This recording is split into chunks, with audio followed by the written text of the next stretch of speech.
What's going on, everybody? Welcome back to the Swingman Podcast. It's podcast number 148.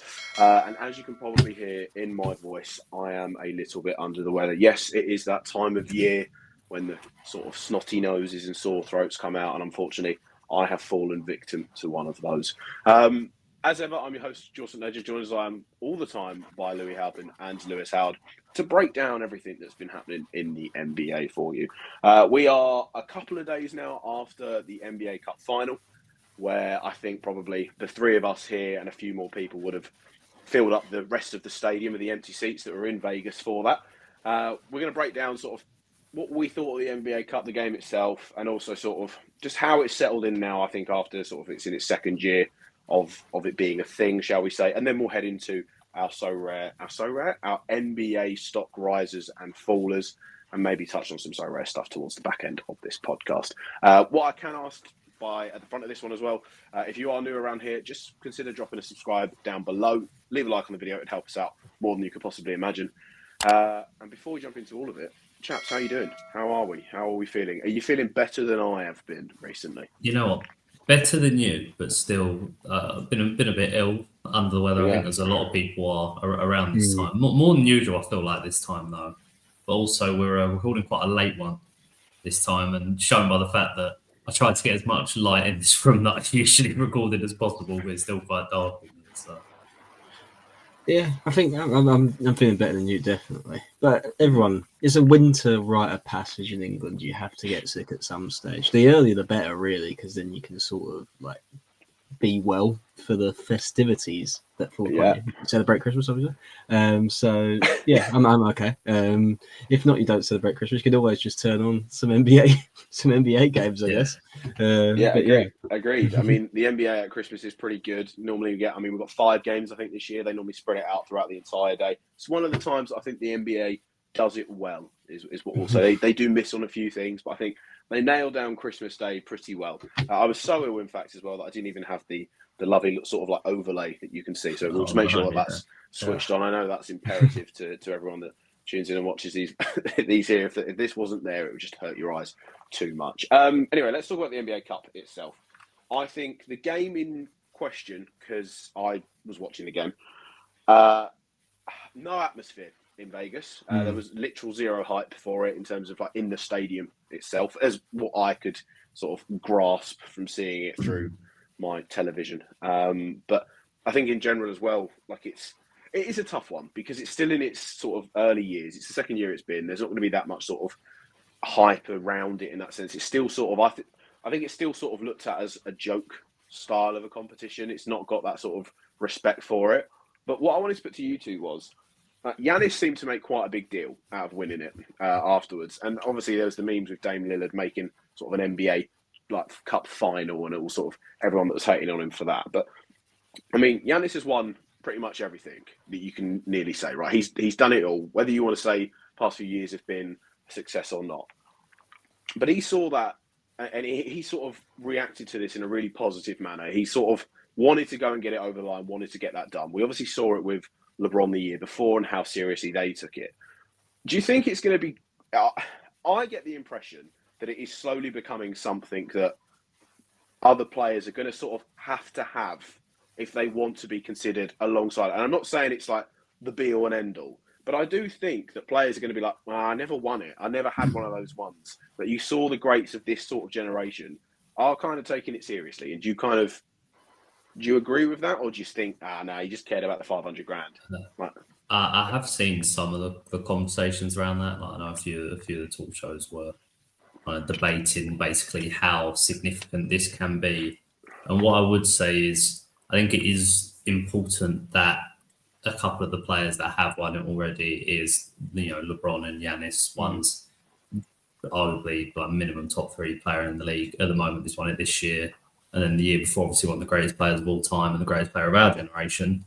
They are the kind of storied players you need to build up things like this, because it's not something you can just put in and then all of a sudden everyone takes it seriously and cares. It's storied there. You have to write those stories have to be written over the years for it to gain that prestige. When it comes to an accolade that when we sort of debate generational players or Hall of Famers in the future that you have to have, I personally think I don't think it will ever get to that point where you have to have it. It's strange because I think of maybe other cup competitions. Obviously, football's a big one over here, so you kind of look to football and just at the Carabao Cup at the moment, where Manchester United are an absolute nightmare. But I feel like with that competition, it's something people are happy to win and like to have on clubs honours because it's a trophy. But at the same time, teams genuinely don't take it seriously until like the quarterfinals and things like that. And I think it will probably, if I had to guess, the NBA Cup's going to devolve into something like that, where obviously it's honours, it's trophies, you want that, the players want that on the resume, but at the same time, I don't think it'll ever hold the prestige of an NBA championship, obviously, but also I don't think it'll be one of those things where people are like, you have to have this, but like they do with MVPs and titles and things like that. Yeah, I do tend to. I mean, with this type of stuff, like you mentioned, the cup competitions we have in football here, it's just that's. Has he paused for you? Yeah, we may have just lost there as he was about to dive into it. I think Louis is about to just drop some premium knowledge, and he seems to have frozen out. I think he was going to go and agree with your route, is the sense I was getting from sort of his opening few lines there, Lewis. And I think that's fair. I just think in terms of the way it has been set up and the way I've seen two of the, legacy players in our lives, like Giannis will go down, nowhere near LeBron standards, but Giannis is going to go down as an all-time great. But I think the way that they've treated it and approached it is very beneficial. Louis, are you back? Are you back in the room with us? Yeah, he's back. Yeah. Yeah. It was a momentary implosion. I can assure you that my point was very. Adam Silver quickly hit the pause. He did too much. He didn't want anything else going against it. Well, yeah, I can assure you my point was very profound. I was just going to agree. I feel like it's just going to take like a long time for this to really become part of the culture, to be honest, like the NBA culture, that they're going to take it seriously. I think it's good that like you said, those types of players are taking it seriously, and that surprises me that they're the ones more so than like I thought it might be a place where someone who is on like a verge of a superstardom tries to sort of like elevate their profile a bit, and I think that did kind of work a bit for Halliburton last year. Didn't quite go SGA's way as much as thing, but I think, I mean, in terms of sort of like you talk about the atmosphere in Vegas and like maybe the lack of wider discourse about the cup, and like I think it's more reflective of like the interest in the regular season, if I'm honest, more so than the cup itself. I do think as well, on top of it being the interest of the regular season, I think it's also the interest of the regular season at this time of year, which is obviously why they're deciding to do it now, the NBA Cup. But and I think you see that when you look at, I know I mentioned the talk shows earlier talking about it, it's probably the first time I've heard them talk about the NBA in like couple months, purely because we're right into NFL season, and that is, I think around this time you really see that is the dominant sport in America at this time. And then obviously people say after All-Star break, well, that's generally because it's then the NBA that kicks on there, and that's when it picks up more. Yeah, I think as well, like and I don't want to make this sort of a go too far away from the NBA Cup stuff, but in terms of like the NBA ratings, which has been the thing in the news at the minute, I think that's kind of to be expected as well. I know it's like the lowest it's been in however amount of years, but again, like you mentioned, I think right around this time, apart from Christmas Day, no one really looks at the NBA as the number one product in America, right? It is the NFL. But it's just an American issue, I think, in terms of the viewer ratings. I think internationally, there isn't a drop-off pretty much at all. It is just an in-American thing.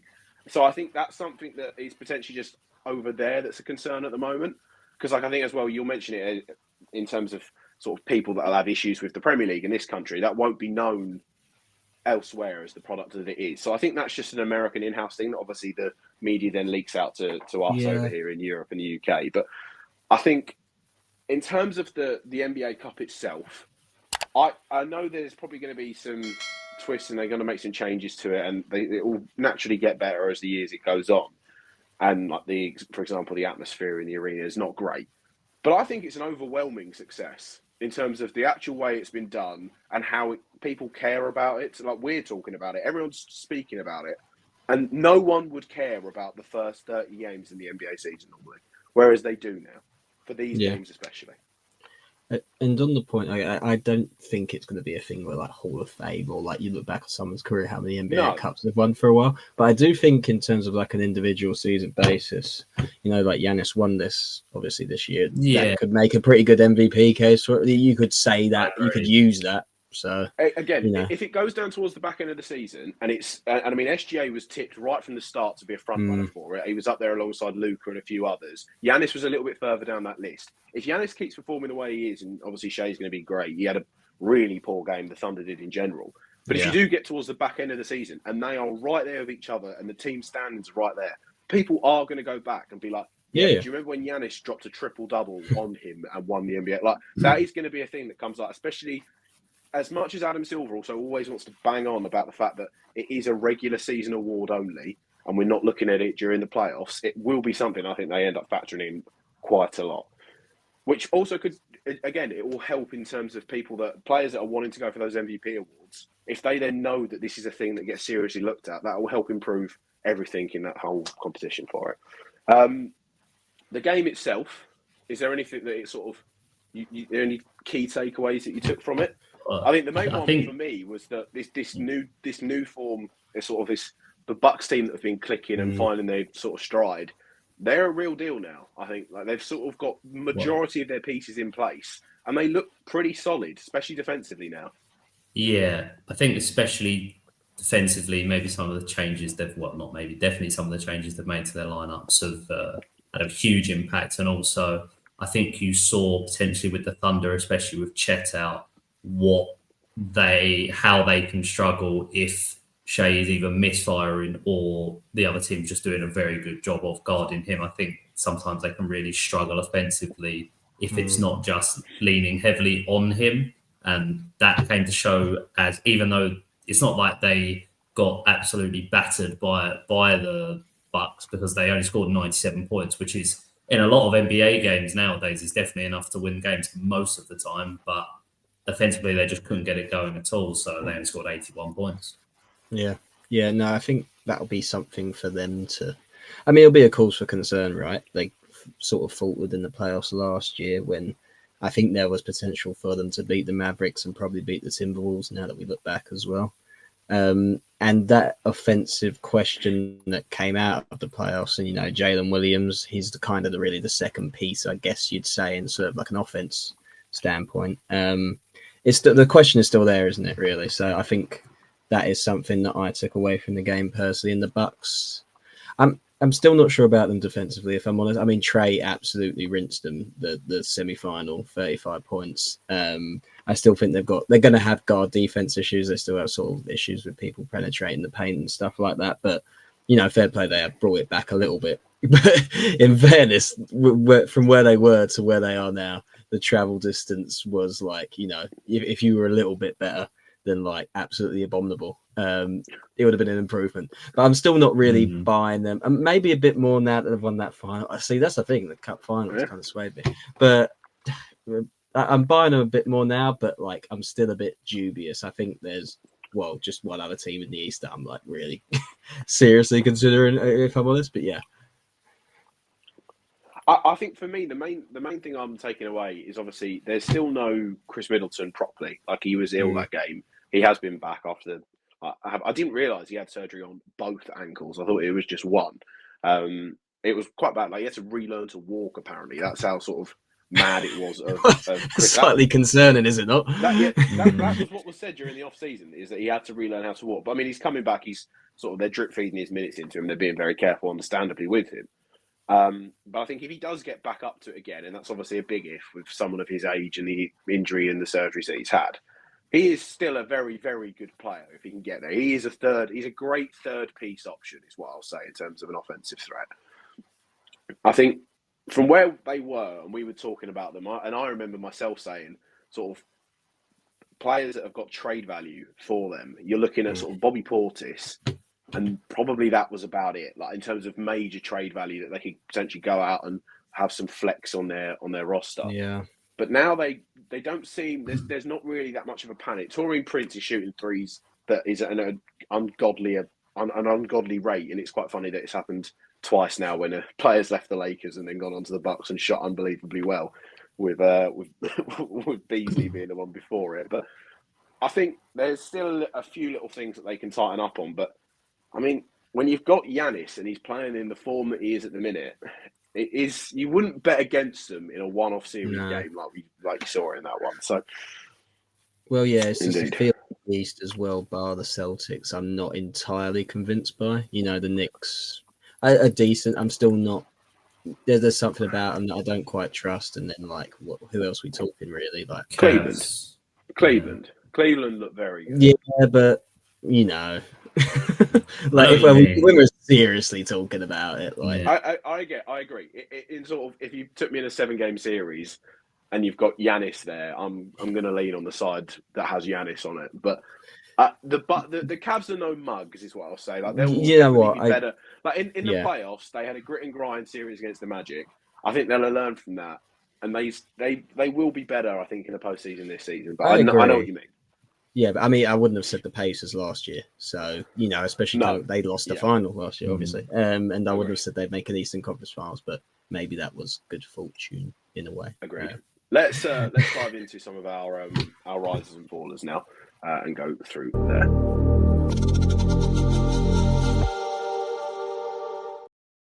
Right then, if you haven't watched one of our podcasts before, this is just a section where we go through some of the sort of players, teams, coaches, fans, media, whatever it is that's got to do with the NBA, and who have had their quote unquote stocks risen within it so far. Lewis, who's your sort of stock riser that you'd have had in sort of? Well, I know it's been a couple of weeks since we last sat down, but who would you have had? Yeah, I'm going to get the boring one out of the way, to be honest, because we've just been talking about them, so we can move on. But I think you have to say the Bucks for now because of how bad their start was. And to be honest, if you take it out of context and you said the Bucks after 25 games be 14-11, you'd probably say something's gone a bit wrong. But it's just when you put it in context, the fact that it was so bad at the start and they've gone on a bit of a run now.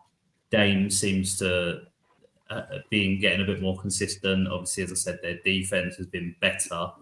Their guard defense was at absolute zero. So anything even slightly better is a massive improvement. But then you have to just look at Giannis, who for me, him and Jokic have been easily the top two best performers in the league this year.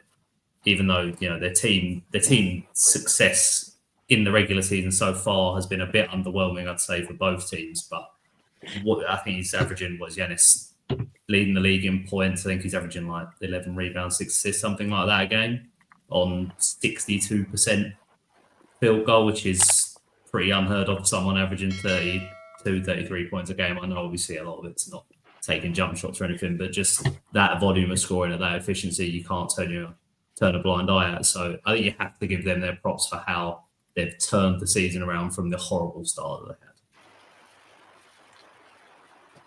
they had. Louis, where are you standing? Who's your riser at the minute? I mean, from where we last were to where we are now, I kind of just have to say the Rockets. Given, I guess, I think I was pretty high on them going into the season. I think I gave them on the over-unders, but I think that was a pretty, it was a pretty paltry win total, I thought, for a team who'd done pretty well towards the end of last season. I think has the best coach in the NBA and a lot of good young talent. Obviously, I think they I won't say the light shone too brightly, to use a Jarrett Allen classic meme on the NBA Cup semi-final, because I don't think it's like that big of a stage, to be honest.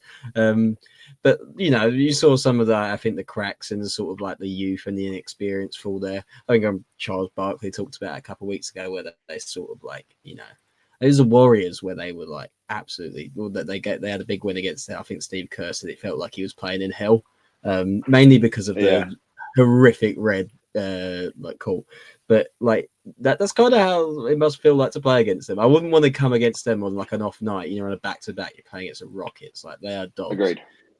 But they just got a bit of youth and inexperience, and I think his point was, and I kind of lead in the same way as well, in the same way that I think the East is open a bit. I think the Thunder are obviously the best team in the West, and I do think you got the Mavs, the Nuggets in there as well. But I don't think it's like certain. I think there is like a slot for someone unexpected to sort of like maybe get a sleeper run through, kind of like the Timberwolves did last year.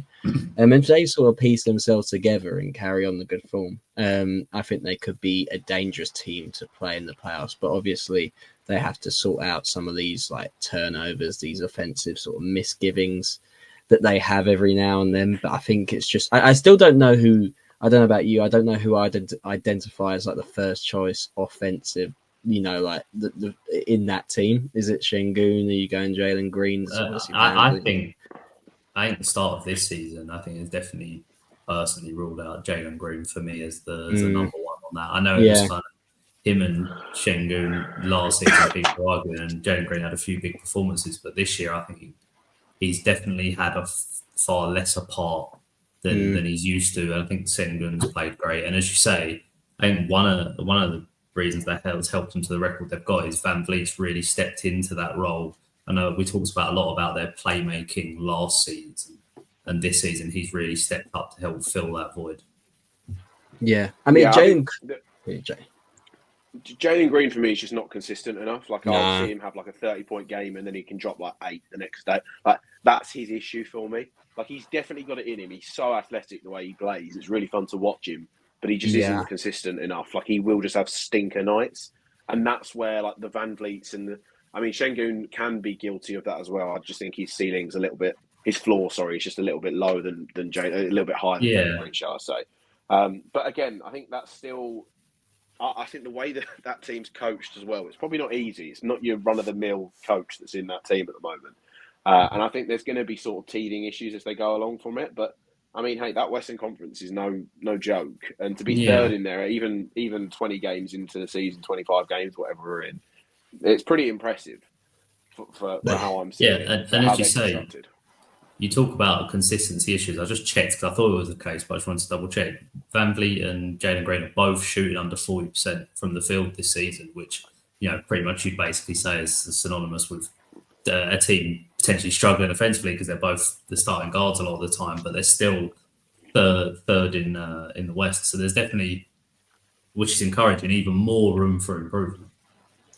Yeah, they've got like a lot of good players. Like it's not like I think that's the big part of it. It doesn't even really matter, I guess, who the first choice offensive person is there because they've got a lot of players who can sort of pitch in and do the different things. A well-rounded squad. I think when you get to playoffs, I think that will befall you a little bit because I do think you need someone who's going to get you buckets in those close scenarios, and that's probably where they'll fall a little bit. But I think this is a good step in development, and I think they're doing all the right things. I'm not sure if you saw the thing. I saw an article last week, I think it was, where like it was about when James Harden was rumored when he was at Philly, he was going to go back to Houston, and basically email was like, "We're not ready yet." And that at least gives me the notion that he knew like what stage and what they were at. And everything, and they've got a lot of draft picks as well, obviously, because they traded James Harden to Brooklyn. So when you talk about good young cores, I think they're right up there. Agreed. I think they're in a pretty solid spot. I mean, for my sort of stock riser during this week, I can't really think of one off the top of my head. So what I will say is, every sports book that offers lines, I think, because they cashed out on the NBA Cup with OKC dropping a generational stinker, I'd be quite surprised if people had.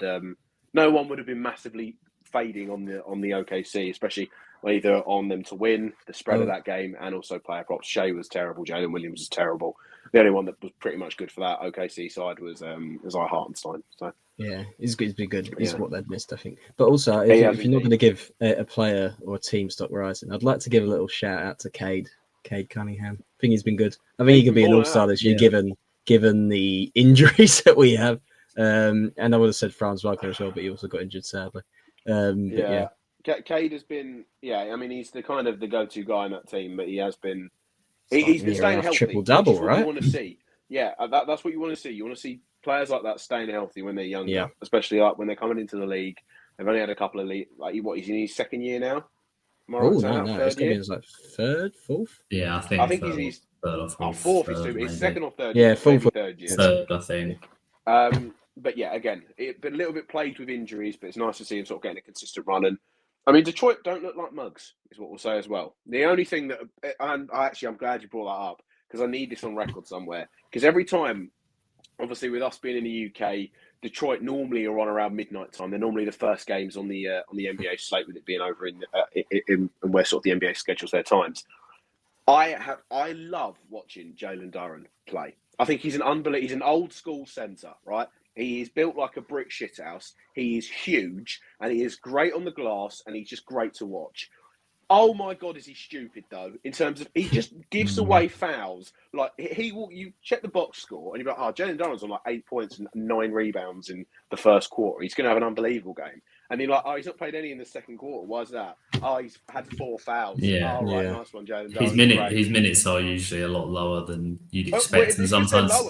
Yeah, if I haven't fouls out so much. If I haven't seen the game, I always think has he picked up an injury or has he just got like 4 fouls by the start of the third or something? It'd be like he'll start the first quarter. He'll start the first quarter and he'll be like, "Yeah, I'll get 2 early fouls inside the first 2 minutes. Yeah, well done, great, cheers for that."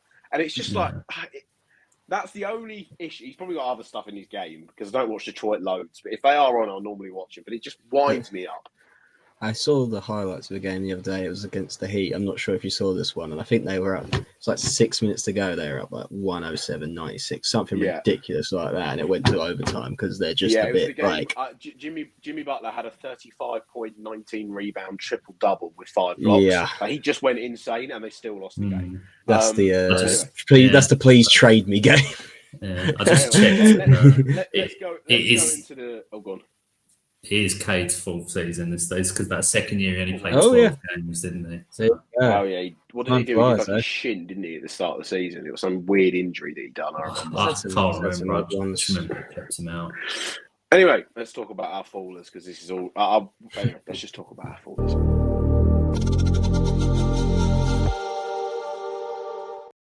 Every time when we play that clip, I always forget that at the end of it, Nathan put "get ready to learn Chinese," and it always just sits there. It's just like, imagine being a player and you'd like had a bad game and you look at your phone afterwards and you've got people just sending you memes saying "get ready to learn Chinese." It must not be. Put the fries in the bag. That type of thing.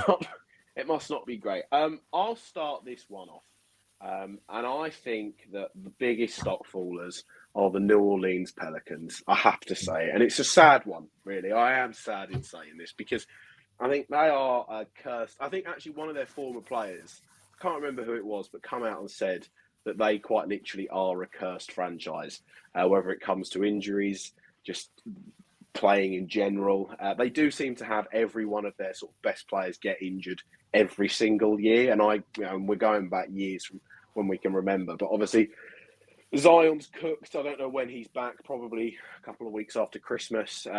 Zion's probably not going to be, and we saw the video that was going around on Twitter, probably not going to have put himself in the best shape. It just tends to be Zion every year. It's quite sad for that.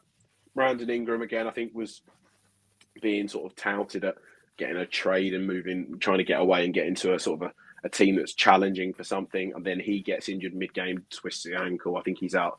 I think the timeline was indefinitely, is what they said. They didn't put anything on it. Trey Murphy keeps coming back and having small issues. Herb Jones, another great player, sort of similar-esque in terms of perimeter defense, comes back, has their issues. They just can't catch a break. And, I mean, you're sitting at the bottom of the West. You're 5-22, so your shots of making the play in are pretty rubbish at this point as well. And it's just pretty bleak viewing when you're sort of midway through December and you're talking about the season pretty much being done. Like, I mean, you're in the same sort of win like column as Washington, and they're playing for nothing. So that's where I'll say is my biggest stock faller, because I think the Pelicans had potential this year for at least a playing spot, shall we say? Yeah, I think especially going off their team last season when Valanciunas was still on the roster. Coming into this year, I think everyone thought if they can keep the health together, then they should be actually one of the competitive teams in the West this season. You know, not for winning the whole thing, obviously, but a competitive playoff team at least. And just the injuries, and then obviously, as I say, Valanciunas isn't on the roster anymore, but more than just him, just the injuries they've got over this season has just absolutely decimated that team to the point where, as you say, trade talks come up. Should they get rid of players? All those conversations start happening, and we're only 25 games in. So it's definitely a massive disappointment for them. Yeah. No, definitely. Especially when you think they've got. I mean, even a couple of years ago when they were in the playoffs, it was either without Zion. I can't remember. I think they. Yeah, I can't remember. They went out in the first round to the Suns or whatever. Yeah, they have a good young set of players. They've drafted well. I feel like they've done everything kind of right, but things have failed them. So maybe the fits have not been great. We've never really seen Zion and Brandon Ingram play together for an extended period of time, so we don't really know. But it's unfortunate. I think they must stop falling last time, and they haven't really. I can't put them to stop falling again because they suck then and they suck now. Just probably with less hope. But yeah, I think it's probably about time they start thinking about moving on some of those bigger hitters, Zion, Brandon Ingram, whatever value they have. But the only thing is that the value at the minute is probably, it's pretty low. Yeah, so yeah, we'll see. We'll see how that one develops, I guess. Like Brandon Ingram, obviously, I think Brandon Ingram's a really nice piece. It's just obviously when you're trading him when he's injured and there's no sort of deadline, there's no date on when he's going to return. Zion's trade value would be very interesting. I agree. Because I don't really know where he'd fit at the minute in terms of the team. I think there'd be plenty of suitors out there for him. It's just the value in which. I mean, you were talking about when he was drafted, he was the future of the league. It's like there is no that's not overdoing it. That's genuinely what was put out there, is that he is going to carry this league once LeBron's done. He's the face of it, all of this, and it just has not worked.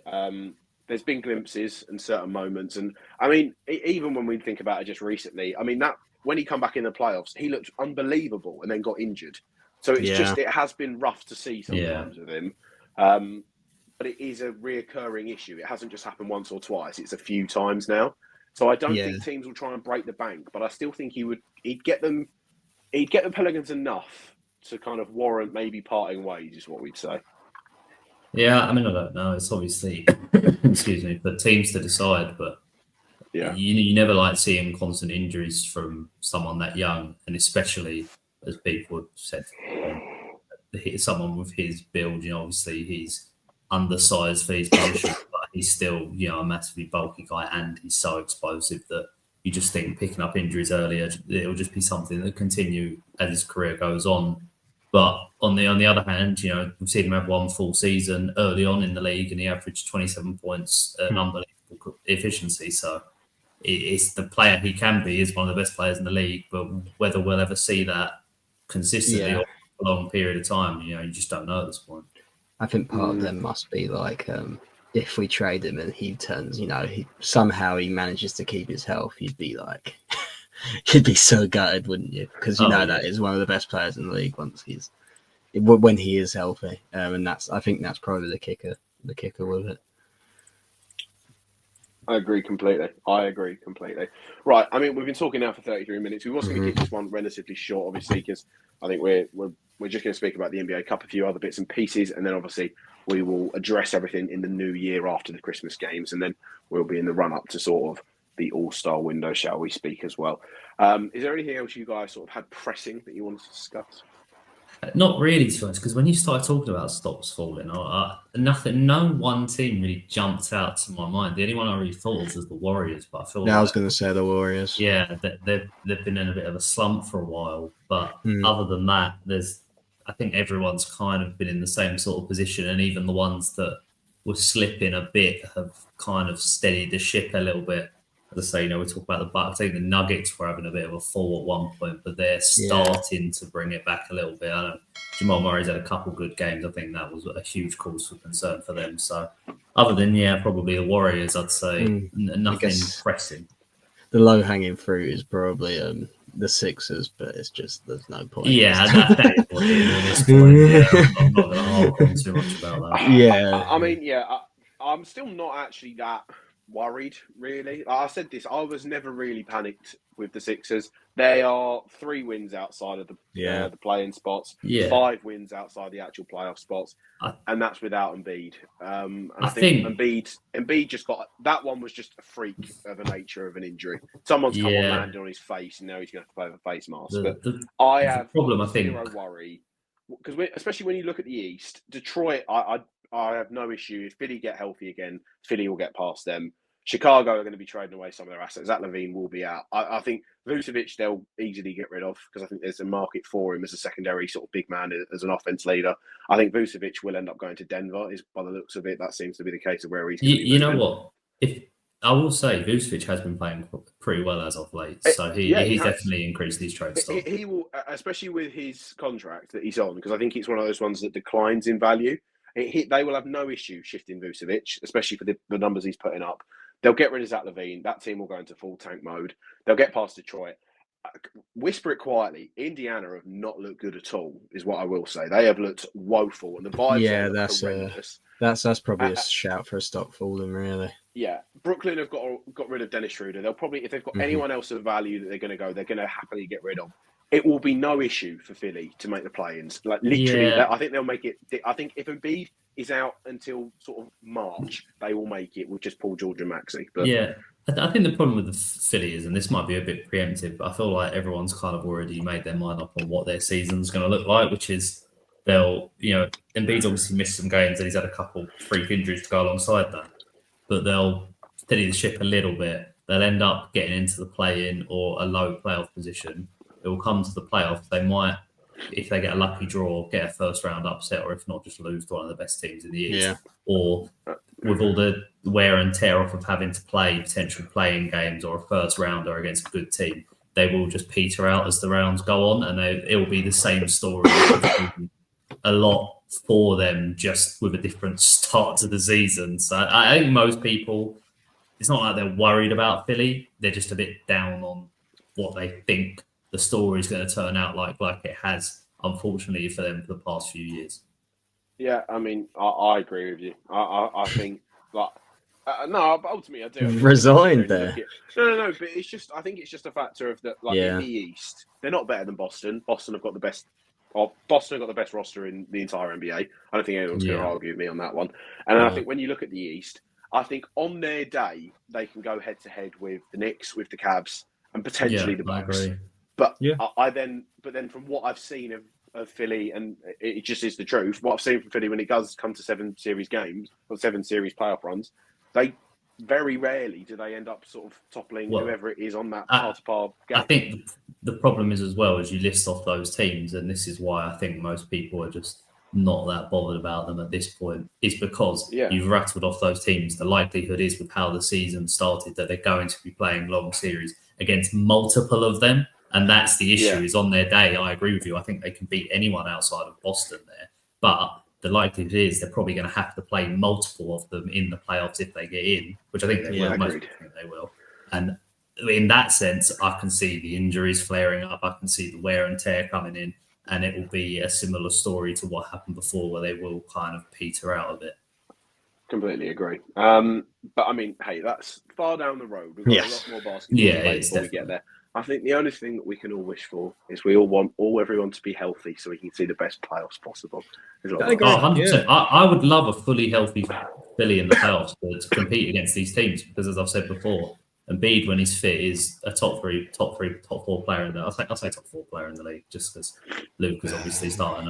Luke is well in that conversation. I feel like that at the minute, but maybe I'm just maybe that's my personal opinion. But I'll say one of the best players in the league, and I want to see the best players in the league playing and competing against each other. I agree. Right, we'll wrap that one up there. Thank you very much for listening to us. Like I said before at the top of the podcast, if you haven't yet already done so, please drop us a subscription over here on YouTube if you're listening to us, or if you're listening to us via the audio stuff on Spotify or Apple Podcasts. Leave us a review over there. Leave us a like if you're watching it on YouTube. Let us know in the comments down below, how do you think the NBA should sort of adapt to the NBA Cup now that we're going to be going into its 3rd year next season? You never know. Adam Silver might be listening. You can see a comment down below. That'd be a cool one. Have a very Merry Christmas if you do celebrate it. And a prosperous and happy new year, because I think we'll probably be back in the new year now, shall we say. We'll take a little bit of a break, and we will get into some other stuff. I'll have some potential So Rare stuff over the sort of the NBA stuff coming out soon, hopefully, if I'm not too ill, because I think there's a load of Christmas stuff that's going on there. But apart from that, we'll catch you in the next one. Thank you very much for watching, and I'll see you in 2025. Peace.